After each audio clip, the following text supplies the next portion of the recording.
Welcome to Batshit, a frank and funny look at living with mental illness. While we'll touch on several illnesses, Batshit is focused on those along the spectrum of bipolar disorders. I'm your host, Adam. And I'm your other host, Brad. And we're both bipolar. So strap in and let's see how batshit we really are. Spoiler alert, pretty damn batshit. This episode's topic, manic creativity. Oh my God.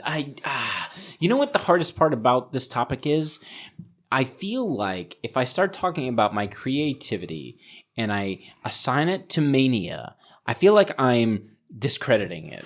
And also kind of perpetuating like the stereotype of the tortured artist. Oh my God, tortured artist. Yeah. Like, I will say this. The greatest artists of our time, or times before our time, yes, something was messed up in their head. Something was wrong. Like, there's a reason Van Gogh cut off his own ear. Right. You know what I mean? There is a reason for that.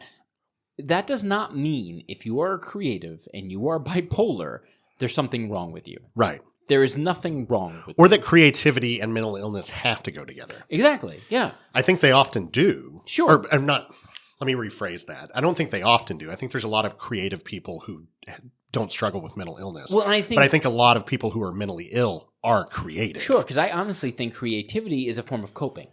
I think taking this energy and you don't know what to do with it, and you put it into song, you put it into dance, you put it into written word, in whatever form you need to put it into, because what it is, it becomes a conduit for this manic energy. Yeah. Right? And that's its own form of treatment. Well, in a bipolar manic episode, the creative portions of the brain fire like crazy too. You know, which is one of the reasons, we've touched on in previous episode, lying when you're bipolar. Oh, yeah. That's one of the reasons that comes about is because your brain is just like making up these conversations. I have these stories I can start telling you. Right, right. And so I think you channel that energy, you channel that creativity. You also have the grandiosity that comes with mania. So it's, I'm a writer. I'm a screenwriter and a novelist. I've written for other mediums as well. Yeah. But I've always found an inherent vanity in writing. Okay. There's the idea that whatever I have to say is important enough for other people to hear. Sure, exactly. Same with acting. Like I like this interpretation or this performance, because I've been an actor here in Los Angeles for 15 years, and I've done a lot of, like, for instance, improv comedy. And I know you've done improv and sketch comedy as well. Yeah. But it's that idea of, like, you are manic on stage there, and you're about to create something instantaneously, and you're doing it for these very lucky people in the audience, and you're at a 12. Yeah. Right? You're always at a 12, because what you're looking to do is you're looking to take that manic energy and focus it into a creative, a creation. I think creation is a good way to put it, right? Yeah. Because even writing, acting, any of those things, you're creating in the moment. And that just keeps you on that high. Yeah. Yeah. And especially when you're on the stage. Oh, and you can feed off the audience's energy. Yeah, and it becomes this kind of symbiosis. Yeah. So last year I did a sketch comedy show. It's the first time I'd done sketch in forever. And didn't know yet I was bipolar. And so my other friend Adam, who was part of that. Lesser Adam. Yeah, Lesser Adam. Sorry, Mr. Fox.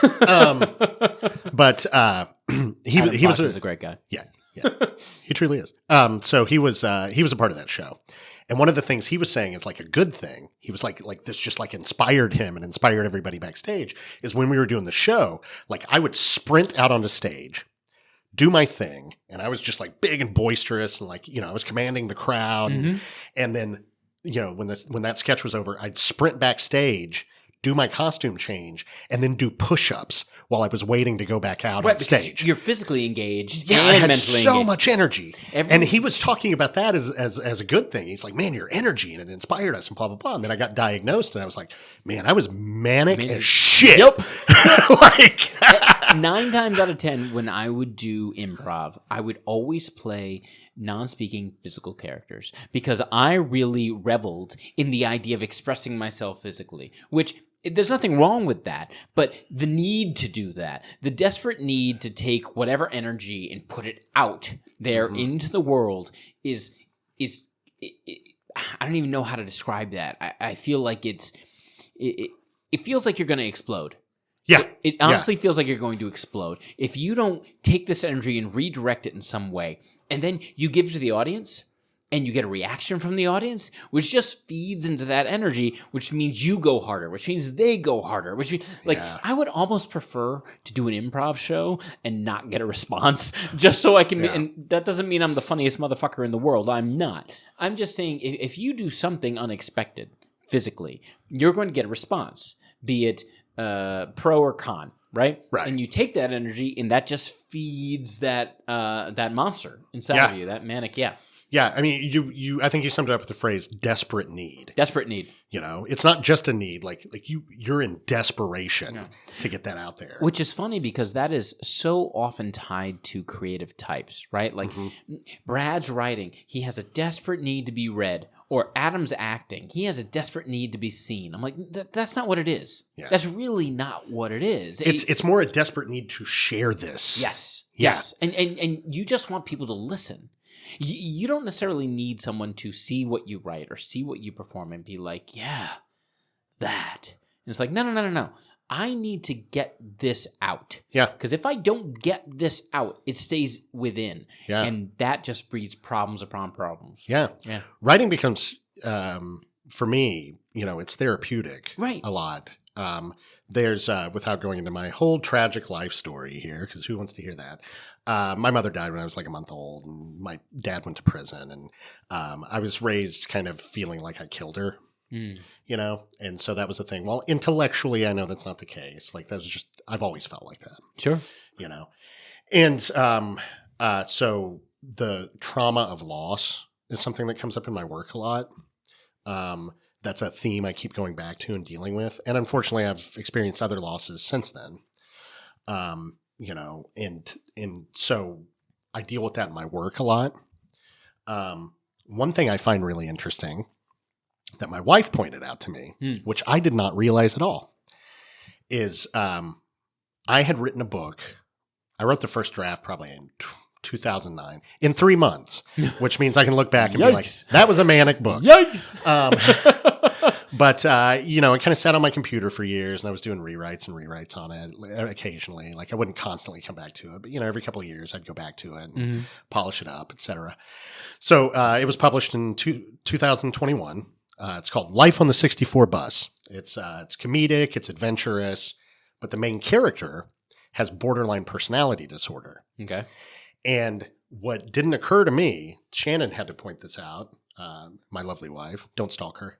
I don't know if they can with just her first name, but fair enough. It's the internet, man. It's all the Shannons. Yeah. But all the things that I kind of put that character through was stuff that I've dealt with being bipolar. Yep. Now, borderline personality disorder is a much different illness. Bipolar is a mood disorder. Borderline personality disorder, as the name says, is a personality disorder. Yep. It's on the schizoaffective spectrum. Right, different things. Yeah, but there are a lot of similarities between the symptoms. And the similarities are the things I focused on in the book. And I had no idea I was doing this.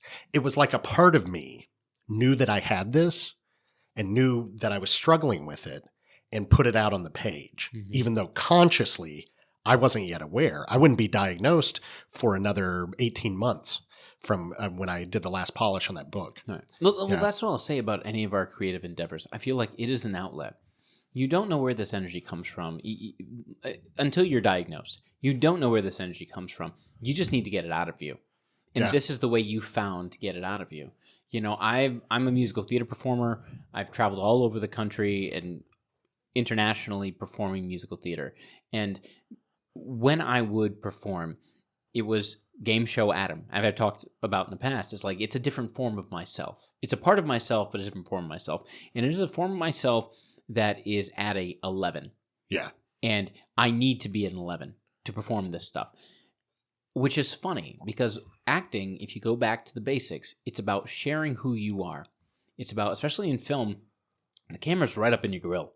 And there's no hiding that. There's no hiding how you feel or who you are. It will capture everything. Yeah. Right? And yet, as a person who has built his coping mechanism around not being who he is, about being a hyperactive version of who he is. That's really hard for me. It's really hard for me to sit there and go, okay, let's sit in this character and really, understand it and be present. Again, going back to what we talked about in previous episodes, being present, right? Like being present in the moment. Like that's extremely hard for me.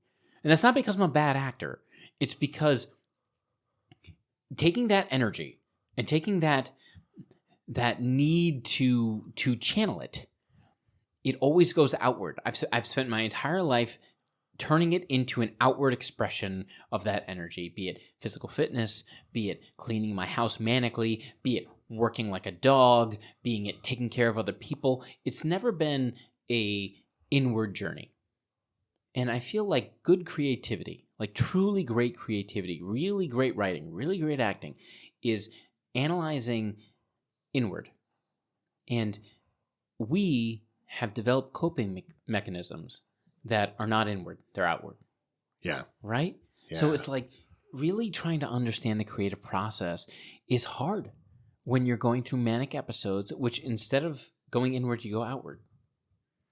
And I think that like stumbling upon that in the last year or two, like since I've been diagnosed, like really understanding the fact that you're not acting. If you are truly acting, then you're not experiencing the moment.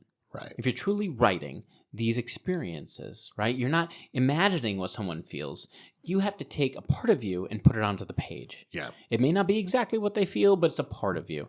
And as an actor, you have to sit there and go like, look, if you put on a facade, they're going to see it. Yeah. Like if you're going to sit there like, I'm sad. This is what sad people do. Like, look, if that's not how you're sad, that's not how you're sad. Yeah. And they're going to see it. Yeah. And I feel like that's one of the problems with the coping mechanisms we develop as bipolar people is that we have taken all of this creativity and used it to express ourselves. But it's a false sense of self. It's not who you truly are. Yeah. Yeah. It's sometimes the manic self. Yeah. It's sometimes the depressed self. Yep, exactly. It's sometimes trying to convey a specific idea to someone. One thing I find interesting about when I write Manic is I tend to have a specific audience in my head. And by specific audience, I don't mean a demographic. I sometimes mean one person. Oh, okay. I will sometimes sit and be writing something. I'll write, say, a short story, and I have one specific reader that I'm writing that story for. And that's who I'm thinking about. Interesting. And I'm like, I want them to know this. I want them to feel this. Sure. And I only do that when I'm manic. When I'm writing otherwise, my audience is always broader. You know, my ideal audience that I'm writing for is always broader, but it's still an expression outward. Sure. You know, the act of writing to me is never complete until it's read. Yep. You know, I never feel like something is done until someone has read it. And even then, you're going to rewrite it. Of course, 1,000 times. But, that's where the analytical brain takes over. Yeah. But especially when I'm manic, the times I find my best writing is where I kind of get into a flow state. Okay. I always equate it to like surfing, even though I've never surfed. But the idea that like you're catching a wave and you just write. You're writing the wave. And I lose myself in the work and I lose myself in the language and I'm not there anymore. Mm-hmm. I'm not at my desk. I tune out the world. Right. And which sounds, you know, on the surface, great. You know, like you immerse yourself in this work. But when that immersion becomes days and days and days, I'm tuning out my kids. Mm-hmm. I'm tuning out my wife. I'm not paying bills. Right. I'm not going to the grocery store. Well, I have sat and written for 12 hours straight before when I'm manic. Mm-hmm. And that's not healthy. Nope. You know, like I'm riding that wave. I have that energy and it feels great while I'm doing it. And maybe what I produce is great or maybe it's shit. Like you never know. Right. But it's not healthy for me or for anyone around me when I'm doing that. And the worst part is people have they've justified it. They've been like, this is Brad's creative process. This is just how Brad. I would say that forever is yeah. that I'm a sprinter, not a marathon runner. It's like, no, that's not how it works, man. It's like, you should not have to operate like this. If you are a creative, you should have the ability to be like, I'm working an 8-hour day. This is my lunch break. You know what I mean? I'm still creating the same amount in the same time. It shouldn't be like, oh, look, I can only sprint for 12 hours and then I'm in a fucking coma for 2 weeks. Yeah. Like that's which is how I always write. Right. Like, or did before the medication. Right. And that's how you tend to, like, you justify it. Like, this is just how I work. I mean, it's interesting that you say that, you know, when you write in a manic state, you're writing for like a particular person. Right. Yeah. Because I too write. I'm not a writer like Brad. I don't claim to be. But when I write, like, I will oftentimes cut out massive swaths of information that are pertinent to the person reading, because I'm just like, yeah, I know this. And I mean that like to the point of words. Yeah. Like, I'd be like, I don't need to say the word the here because they know the. And I'm like, no, wait a minute. And you go back and you read it in a non-manic state and you're like, what the fuck is any of this? Like, none of this makes sense. I'll read a scenic description and it's in no way clear. It's like, the bus travel west. I'm like, what the fuck does that mean? It's like, it's not, you skip these really important, crucially, like, the connective tissue.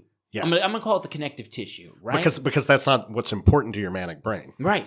It's just like this point, that point, this point. I gotta get to these ideas as fast as I can. Just put this down on paper. It'll all make sense later. I'm like, no, it's only gonna make sense later when my non-manic self goes back and is like, okay, how did we get here? Let's take the roadmap. It's kind of bonkers to think about. Well, and it's funny too because I will sit there and we all have friends who can't tell stories. Yeah. Right? Like, forget writing, just telling stories. It's like, you know, I've got a buddy. I love him to death. But when he's like, there was this time, like, everybody in the room goes, Christ. Oh, Christ. This is going to take 3 hours. And he can't tell a story. He focuses on the wrong details. You know, he hits the wrong points. Yeah. And I feel like as frustrating as that is, what I give that person credit for is they're sitting in the moment with themselves and they think these are the important moments and nuggets of information that need to be expressed, right? Meanwhile, in our manic states, you're sitting there being like, hey, this time there was these cheeseburgers, right? And we were driving down Route 66 and then, you know, these guys in a Camaro and then fire and then, but it's like, oh, and by the way, did I ever tell you about my uncle's Camaro? Exactly. Right. Yeah. Oh my God, when 1982, it's like, it gets so backwards and get convoluted. Enjoying Batshit? Please like, subscribe, and share it on social media. If you have someone you think may need to hear it, we encourage you to share it with them and to start your own conversation about mental health. As much as I hate hearing some of my friends tell stories, right? I admire them because what they're able to do is sit there in the moment and be like, this happened, then this happened, right? Then this happened, then this happened. They don't cut any of that out. Do you find yourself, when you've been in a manic state, having memory gaps? Oh, yeah. Okay, I do too. Oh, no, I do no, too. Yeah. I don't remember. I mean, it kind of functions that exact same way. Exactly. I remember these moments, and sometimes I may misremember the moment. Oh, sure. Like whatever I felt, like if I'm having a fight with somebody, right?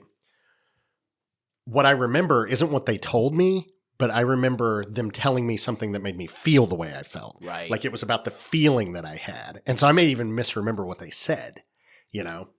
But then you don't necessarily remember how you got there. Yeah. You don't remember how you got to that feeling or that moment, right? You just remember having that moment. It's like a spark in the dark. Yeah. There's darkness, and then there's like, I remember being angry at this person for this, you know, for some reason. Right. And then like darkness, and there's like, and then she never talked to me again. I'm like, wait, there was all these things in between. Yeah. Right? And the same goes for whenever we're creating something. Like you will sit there as a writer or as an actor and be like, I start here, I'm going to hit this point, and then I'm going to be at the end of the journey. Right. And a true actor or a true writer is looking inwardly and going on that journey step by step by step. But when you're manic, you're just like, yeah, and then they're angry, and then they're done, and you're moving on to the next scene. And I'm like, no, all the interesting shit is what you just passed over. All the stuff that everybody wants to hear about and witness and like experience is stuff you just bypassed. Yeah. Which is is not how you make good creative content. Everyone, just at home, if you're unaware of that, like the human experience is what everyone wants to experience, not the human moments. Right. Yeah. Yeah. And, you know, we've talked before about how mania controls you. You don't control mania. That you kind of become a different person when you're manic. And I feel that sometimes when I'm writing. Sure. When the mania takes over and I'm in this moment, I'm not making the decisions I would make. Now, those will come later when I rewrite and I'm being analytical, and I'm usually rewriting when I'm myself. Sure. And just to clarify, I talk about my bipolar this way a lot. I don't want anybody who doesn't have bipolar to get the misunderstandanding that it's actual multiple personalities. No. Because it's not multiple personality disorder. Not at all. No. It's not on the schizoaffective. No. You feel like a different person. Yeah, you feel like a different person. You act like a different person. Yes. You're still there. You're still you. Yeah. Even though we talk about having these memory gaps and everything. You're a part of you. Yeah. You are a portion of you. Right. Sometimes what you feel to be the best part of you. And sometimes the worst. Right, exactly. Yeah. But it's still you. You're not a different person. We're not talking about schizophrenia. Sorry, continue. Yeah, it's just like parts of you get put to sleep and other parts are able to like run rampant. Exactly. You know, I've talked before about the idea that you lose any concept of having repercussions, for instance, and your morality kind of goes away, and like these things. And so you think about those. I think about those anyway as like governors. Oh, right? yeah, like okay. a governor on a car. I like that. Yeah. Yeah, and those things are there to like keep us who we are and to keep us from making big mistakes. And then when you go manic, those get turned off. Right. And so the limiters are gone. Yeah, and so everything in your brain's like, well, I can go to 11. You know, including the bad stuff. That's a Spinal Tap reference. If you for young you people Gen Z out there, it was a movie from 19. Okay, don't do that. Don't do that. No, let's not talk about it. Yeah, I don't know. But yeah, I kind of feel like that with writing is like the governors get pulled off, which sometimes allows me anyway to create something brilliant. Yeah. I'll come back and look at it later and I'll be like, oh my God, this is amazing. How did I do that? Yeah. And other times it's just shit, you know, because again, those governors are gone, but not second guessing myself, having these massive outputs of creativity. There's a lot that's appealing about mania. And I think that's one of the dangers of it. Yes. I think that's why a lot of people don't want to go on medication. I think they like their mania. Oh, yeah. And I get it. The euphoria, the productivity, the creativity. Sure. You know? And we work in an industry which is all about either not receiving feedback or receiving negative feedback. Yeah. So to be in a manic state where you are on top of the world and nothing can touch you, why wouldn't you want to stay in that all the time? Right. Because if you're not in that manic state, you're dealing with people saying no to you. Yeah. Or people ignoring you, which in my opinion is far worse than people saying no to you. Yeah. Right? Like, I would much rather be like, I'm on top of the world than dealing with the reality of like, well, look, man, if you don't know the casting director, they're not going to watch your tape. And if they're not going to watch your tape, how the hell are you going to get on this show? So, I mean, you can audition all you want. You can go to 1,000,000 classes and study your ass off and do a bunch of scene work. But at the end of the day, if you don't know the right people, your tape's not going to get seen. You could be the greatest actor in the world. Doesn't matter. Yeah. Doesn't matter. So you know what I would rather do? I'd rather be on top of the fucking world and just being like, you know, I'm untouchable. Anything I do, anything I create is going to be brilliant. I am walking around full of myself 24/7 while I'm in this manic state. Yep. I can do no wrong. As far as I'm concerned, everyone loves me. And oh my God, all of this is brilliant. Every word, you know, I'm going to be a bestseller. Yep. You know, this is going to be a major studio picture. Right. You know, and you know whatever. what? There's something to be said about that confidence, right? Yeah. Because if you don't have that confidence, and I'm not even talking about being in a manic state. If you don't have the confidence that Brad was just referring to, that like, I'm going to be a bestseller, you'll never be a bestseller. Yeah. Like, if you aren't confident in what you're writing, what you're putting down on the page, it's not like someone's going to come along and find your diary and be like, oh my God, Brad is brilliant. It's the only reason, you know, any of the best-selling writers of all time have had success is because Tom Clancy fucking sat there and was like, I'm fucking, this is great shit. And like, you know, it's let me tell you, if anybody came along and found my diary, they definitely would not think I was brilliant. They'd be like, man, this guy's way too obsessed with sex. Something's wrong. Something's wrong with this folk. But no, it's like you have to have a little bit of that ego, a little bit of that attitude in order to even be remotely successful. You know, that's the thing I've been struggling with since I got diagnosed is recognizing, you know, that I was cocky and full of myself and a jerk while I was manic and not wanting to be like that again. And then finding that line where it's like, what is confidence? And what is cockiness? Well, and let me ask you this, because you've got 3 films in development in various stages of shooting right now. Yeah. Was that pre or post-diagnosis? They all got going pre-diagnosis. Right. So in order to make that happen, like how much of that was your manic energy, like willing that into existence? Like putting forth that energy of like, I am smart, I am intelligent, my writing's amazing, just look at this, you need to produce it. Yeah. I mean, and that's really hard, right? That's really hard to stomach as a creative, because that would suggest if Brad was not like that, Brad's stuff would not be being produced. Yeah. Now, does that make Brad a worse writer? Of course not. But that makes Brad less seen. Yeah. You know, it's fascinating. There was a survey years ago where they surveyed, I don't remember how many, but a lot of people who had bipolar. Okay. And they asked them several questions, but the one that stuck out to me was, if you could wave a magic wand and have never been bipolar, would you choose that? And 99% of them said no. No way. Yeah, no. And that's exactly why. Yeah. It's because of the creativity, the confidence, the productivity that came with their mania. Yeah. And it's like, if you could find a way to channel the good out of mania and cut off the bad, like, that would be Superman. Because here's the thing. You come up with the worst idea in the world creatively, the worst idea, Smurfs 6 or whatever, you know, movie you want to write, but you feel so good about it. Yeah. Like, yeah, give me that. Bottle that. That, and then when you write it, like, you're like, oh, every word is fucking diamonds. But like, even though it's a dumb idea, like, you write the best version of Smurf 6 that could ever exist. And like, dude, you don't even know. And then you don't even have to give it to anyone. Like, that's the other interesting thing I've found about writing. And just as a disclaimer, we're not shitting on Smurfs here. No, there are a lot of Smurf fans. If you want to write, if you want someone to write Smurf 6, Brad and I are very available to write Smurf 6. We're happy to do it. But it's that whole idea of like, you don't need anyone to justify this mania, right? Yeah. Because you write Smurf 6 and you're like, oh my God, everything's amazing. If I never show this to anyone, if I never show this piece of writing to anyone, I can believe, and I never read it again because I'm sure it's garbage. If I never read it again, I've created brilliance, right? And there's something so healing about that. There's something so uplifting. Because you sit there and you remember the real shit times, like the real down the dumps, super depressive times. And then you have these manic episodes where you write Smurf 6. Yeah.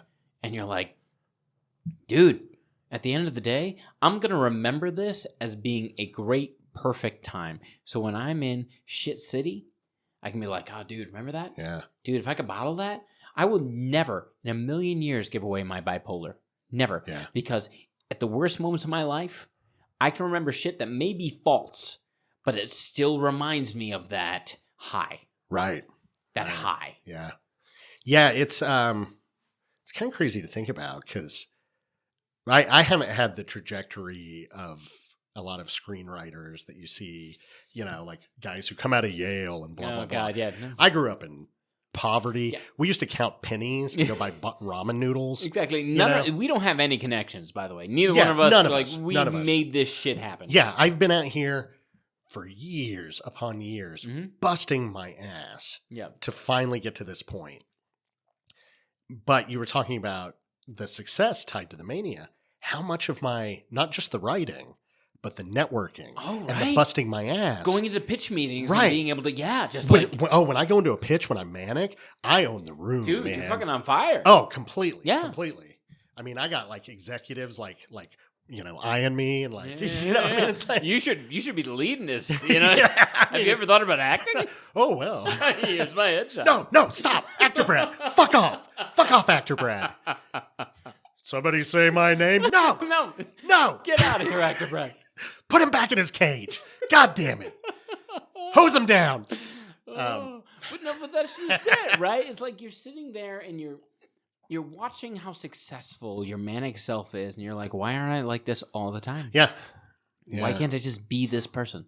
And maybe this is a false hope, but this is one of the things I kind of hope as I continue to be on medication and continue to learn to deal with this and to keep myself from going into the extremes of either state, is finding ways to channel that.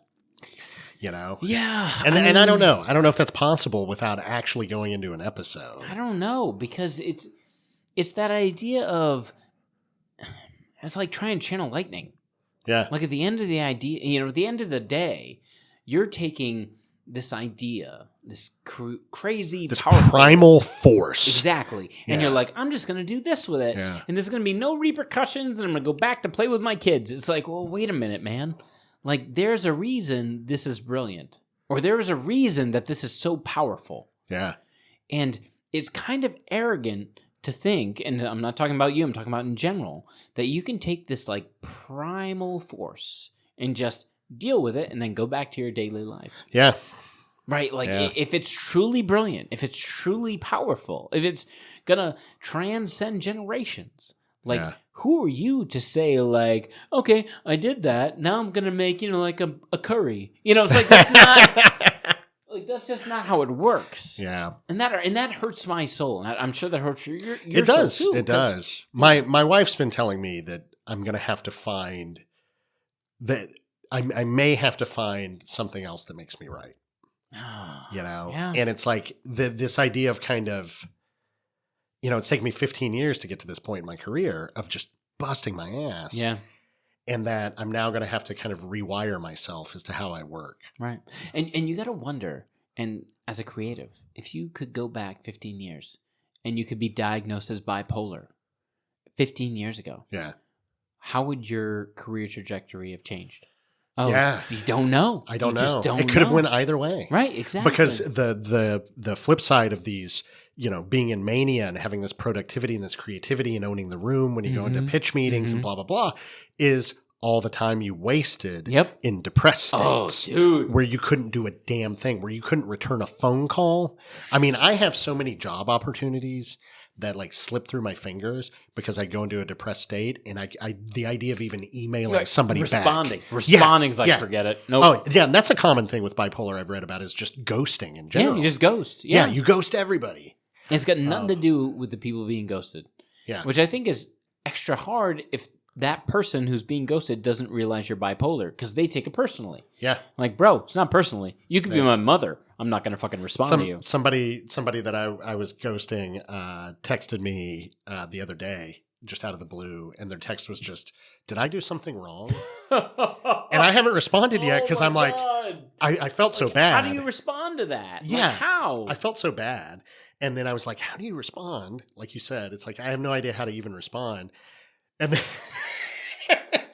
I haven't done this, and I don't plan on doing this, but there was a sick part of me that just wanted to just respond, yeah. And that was it. Yeah. Just leave it at that. Like, if you want to figure it out, you can figure it out. Whatever, man. Whatever. Dude, it hurts the soul. It does. Look, being creative is hard.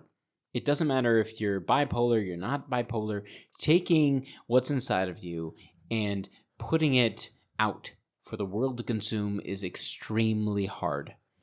I think what is great and awful about bipolar is we are provided with a mechanism to do that.